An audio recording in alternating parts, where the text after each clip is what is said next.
Well, I come from a background of hardworking folks. I learned my work ethic from my mother and father. Both worked very, very hard to give their children the life that they wanted. When I was really young, we moved from New York to Atlanta because my dad found a position that was going to allow him to better provide for his family. And when we got there, I remember, we wanted to buy a house. And my mom, she was a stay-at-home mom. But because we had a goal of purchasing a home as a family, she picked up a part-time job. And I remember her working at Waffle House, and we used to help her count her coins when she came home from work. And they took that money, that extra money. My dad also picked up a paper route at night, and they took that extra money to put a down payment on the home that I grew up in. And so I definitely remember, my parents being hardworking folks, and I feel like, that's part of my finance story as well. Is I always make it a point to, work my butt off to achieve the goals that I set for myself. I became a personal finance blogger after I graduated. I was looking for a job, and I graduated, unfortunately, into the Great Recession. So I was having a hard time finding a job, and it was very difficult for me to, just sit around the house and not use that knowledge that I had learned in college. So I created youngfinances.com in order to teach the financial knowledge that I had learned in college, as well as, sort of share my personal journey with personal finance. And during that time period, in the years that I started the website, I was able to pay off over $30,000 of consumer debt, which included $22,000 of credit card debt and about $10,000 that was left on a car loan. I specialize in helping millennials with personal finance. So anything that they need to learn about how to make a proper budget, goal setting, as well as investing, getting started investing. I have a lot of great articles on the website about how a college student can invest. How do you get your first job? How do you write that job getting resume?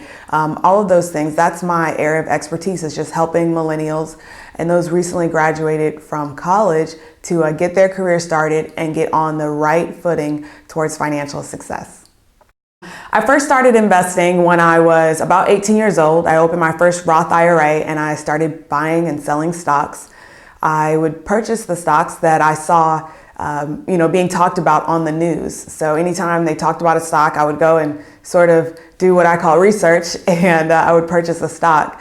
Unfortunately, it wasn't until I really learned how to research stocks when I got my finance degree that I actually started seeing success in investing, and that's what I started teaching. My investing philosophy is to buy for the long term, and for me, the long term is identified as 3 to 5 years. And then after that 3 to 5 year period, reevaluate, see whether you want to continue owning that stock if anything has changed. Obviously, you keep up with that stock in the meantime, but I wouldn't consider selling it just because the price dropped if it's still holding those same fundamentals that I originally evaluated it on, and then I would reevaluate within the next 3 to 5 years to see if it's hit those growth targets that I've estimated and those other goals that I had set for the company and for the stock. Some of the biggest obstacles that I've overcome as an online entrepreneur is just, putting myself out there and being okay with sharing my personal story. When I first started youngfinances.com, I truly just wanted to share what I had learned in college. I wasn't really interested in sharing my personal journey with debt because, I thought it would, make me seem less credible. And what I've learned is that it's important to share what you're going through, because then people can relate to you, and then they can, sort of take a moment to look into themselves and see if your story resonates with them. And, people are interested in doing business with people that they know, like, and trust. And in order for them to know, like, and trust you, you have to give them an opportunity to know you. And so that was one of the biggest obstacles for me as an online entrepreneur, was just sharing my personal story. But once I started sharing it, I saw so much more engagement, so much more success for my website. And so I continue to share those personal stories on my website.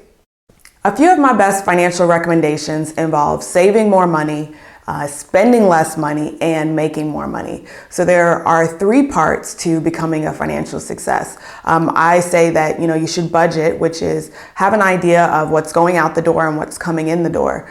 And then on top of that, start figuring out ways to earn more money, whether it's starting your own business or providing a service, or whether it's beginning to invest and earning money on the dividends that you're paid. It's very important to create the gap between what you spend and what you earn, and make sure that that gap is very, very, very wide, so that you're earning more money and spending less money, and then you get to keep everything that's in between. Some of my biggest goals and priorities right now is just to continue sharing the message of young finances to young people and young professionals all over the world. I'd love to continue speaking to groups, to continue being featured in magazines and newspapers, so that I can continue reaching my audience to help them, because one of my biggest passions is financial literacy. I think it's so important to learn what you need to learn about finance and personal finance in particular, so that you can become a financial success, achieve financial freedom, do those things that you want to do. And money is an important component of that. Once you learn how money affects your life and how you can control it and get it to work for you, then you'll be much closer to your desired goals. And that's what I'd like to help people do. Some of my greatest money challenges are, just simply staying on track and, not spending more than my desired spending goals. So after I paid off all of my credit card debt, I, had a total mind shift in the way that I spend money. And I no longer spend impulsively, but there are still times when I see something that I want and I want to purchase it. What I do these days is, instead of using a credit card to purchase an item on impulse, if there's something that I want to purchase on impulse, then I'll simply use cash to do it. And if I don't have the cash or the money in my checking account in order to make that happen, then I just don't make the purchase. And it makes it very simple for me to stay on track with my goal of never having credit card debt that I'm drowning in ever again. That's a great question to ask, who's my financial inspiration? I think more so than looking to someone who I aspire to be, because of my surroundings, I had to look at what I didn't want. And unfortunately, I was shown a lot of credit card debt. I was shown a lot of mortgage debt. I was shown how to not manage your money. And so that's sort of what inspired me to start my own financial journey, is because I didn't want to end up in the same boat and, up a creek without a paddle, so to speak. So I wanted to make sure that I put myself on the right financial footing. And that's, what inspires me to continue to make good money decisions and continue to manage my money properly. So my typical day is, I don't really have a typical day, to be honest, because I work for myself and I work from home. So some of the things that I have to do each day are record videos for my YouTube channel, or write an article for some freelance writing work, or help a financial advisor with their social media. So in any given day, I could be doing, any one of those activities. Typically, I wake up and, take a couple moments to think about what I'd like to do for the day, what goals I'd like to reach, and what I can do that day that can help me reach those goals. Once I'm done with that, then, I catch up on email, social media, and, get back to anybody who's responded or sent me an email that's urgent or important. And then I start with the things that I need to get done that day.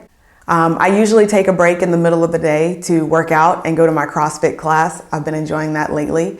And then after that, I get some more work done. And then I usually cook dinner and spend the rest of the day with my husband and my son.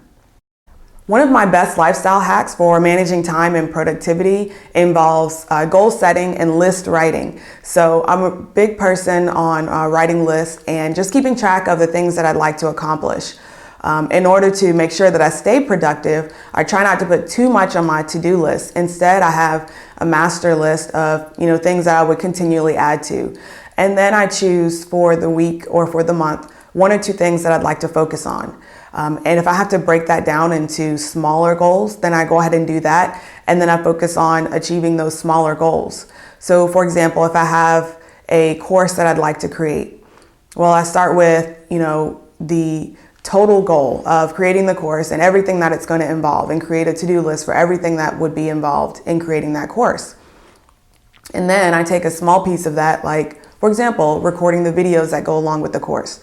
And I set up, okay, this week I'd like to record 5 of the 15 videos that are going to go into the course. And then next week I'd like to edit those 5 videos.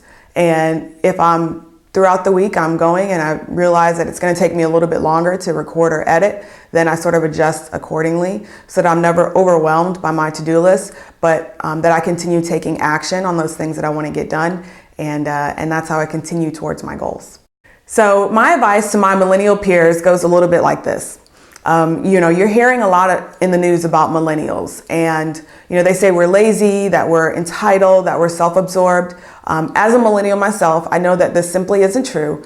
And what I would advise and suggest for millennials to do is just to understand that you are different, you are special.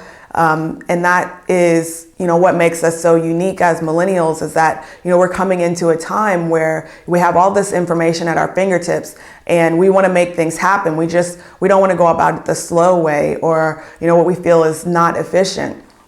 So what I would suggest is to, yes, take advice and listen to those that are older than you, those that have been there and done that. But also don't be afraid to assert yourself, and don't be afraid to give your input when you feel that it might fit. You may find that you're able to, help the company that you're working with on a problem that they've been having, or, create new systems and processes because there are things that that they just haven't tried yet. So don't be afraid to do that. Other advice that I have is, just be conscious of your money, what you're spending, and don't put retirement off until you're 65, or don't, have the idea in your mind that you won't be able to retire until you're 65 or 70. Take the time to start looking at your money now. You can retire as early as you like and do exactly what you want if you take the time to manage your money properly. So my advice to my millennial peers is to take the time to manage your money properly, because that's going to give you the opportunity to retire as soon as you want and do exactly what you want. You can achieve financial freedom and you can, do those things that you want, but it's going to take putting into place a financial plan that works for you and helps you reach your goals.